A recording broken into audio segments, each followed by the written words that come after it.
Chances are that some of you are going to disagree with me, but the clashing of ideas is what helps us get closer to the truth. Grüezi miteinander, Gregory von Lebe hier. After coaching people for more than 6 years, 3 of those focused exclusively on teaching the ins and outs of kettlebell training to beginners, working out with them, instructing them, while becoming better myself in training, as well as honing my skills as a coach. Thousands of hours under my belt.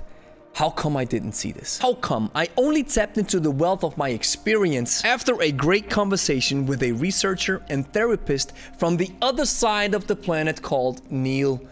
Maybe I didn't see the forest for the trees, and I think this video is necessary for beginners who discover the kettlebell for the first time. Even though the kettlebell has been marketed as a tool for special units, hard-living types, tough guys, or athletes who do hundreds of reps with them, the kettlebell can be so much more. And you don't have to fit into neither of these categories to enjoy the fun and the power and the benefits of kettlebell training. Now, there are 2 things I should have known before, and I want to explain them by using real-world examples. Number 1, people sacrifice joy, consistency, and gains on the altar of technique. Number 2, regular people don't train like athletes, and neither should you. Now, let's unpack this.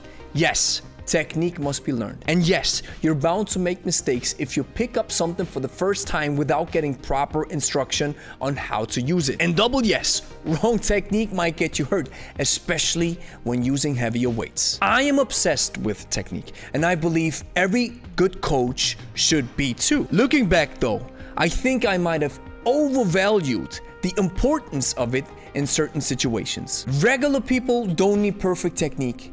They just need a good lift. And us coaches, and especially me, shouldn't cause a riot just because we have seen form that isn't perfect. And I know I'm guilty of this. With all these reactions that I've put on the channel, it might have come across that I judge everybody who lacks a certain aspect of proper technique. Even though, let me give you some perspective, I think we should cause a riot if we see something that is blatantly false, fake, or that sends people straight on a path to the hospital. And coaches in general should be held to a different standard when it comes to technique, but this is not the point of this video. Bottom line, when we seriously start lifting, overthinking movement patterns can make things difficult. It can even cause beginners to lose the joy of training if we keep telling them all the time that what they do and how they do it is wrong. And you know what the funny thing is?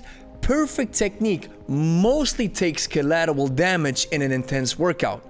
And that is totally fine. Even bad technique can still generate great results if you watch the last video that I did on the topic of the swing. Now, I'm not saying that we should not focus on technique and that we should discard it completely. Again, I'd like to quote Lebe. Don't practice until you get it right. Practice until you can't get it wrong, because technique probably does make a difference when weights get heavy. Now, what I'm saying is that you shouldn't compare yourself to a perfectionist, which is usually an athlete, out of one simple reason. The sportsman seems to exaggerate certain qualities of the body, which makes him or her a specialist. The rest of the population, which is about 99.9%, only seeks to correct the body's defects or deficits. 2 different goals that require a completely different approach. That is why, even though I am a big fan of Athlete X's work, I don't think regular people should train like an athlete. Since an athlete's sacrifice is well-roundedness in exchange for being a specialist. And this might cause trouble, pain, injury, and imbalances down the road. Now, let me give you 2 prime examples of perfect technique versus a good lift. Example A is Angie and me doing the hand-to-hand swing. We regularly coin this technique a hybrid version since it is a combination between hardstyle and kettlebell sport. Now compare this technique with our client Ruth, who is 74 years old. She's doing close to a minute of the hand-to-hand swing with an 8 kg kettlebell. These are good lifts, but according to a perfectionist standard, chances are that this wouldn't fly. Ruth would get coached to death, which ends up creating a nocebo effect instead of providing any benefit. Example B is Angie and me doing a clean and jerk. We both love this exercise. I believe it is one of the best exercises that you can do with a kettlebell. Now compare this to our client Roger, who is 64 years old, doing a clean and press. Similar exercise. What's missing is the second dip in the knees, which will qualify this exercise as a jerk.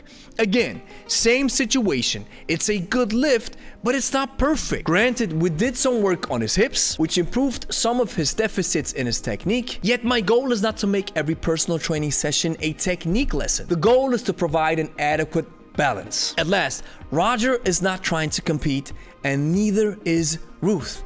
They both want to work out and reap the benefits of regular exercise. You see, even if you're the best coach ever lived, you might come in contact with people who have disabilities, structural issues, an impaired kinesthetic sense, different anthropometrics, and these factors will influence technique. So the goal at the end of the day is to make the best with what you got and not strive for perfection that isn't even necessary in 99% of cases. Thank you for watching. If you enjoyed the video, like it and consider subscribing. Don't forget to hit the bell button so you get notified every time we upload a new video. If you're looking for kettlebell courses that can help you lose weight, build muscle, and improve your kettlebell technique, then check out the Lebe Academy. Let us help you discover a new perspective on kettlebell training, making it simple and easy for you to understand. Join the waiting list of your desired course now and secure your spot when it's open for enrollment. Link is in the description.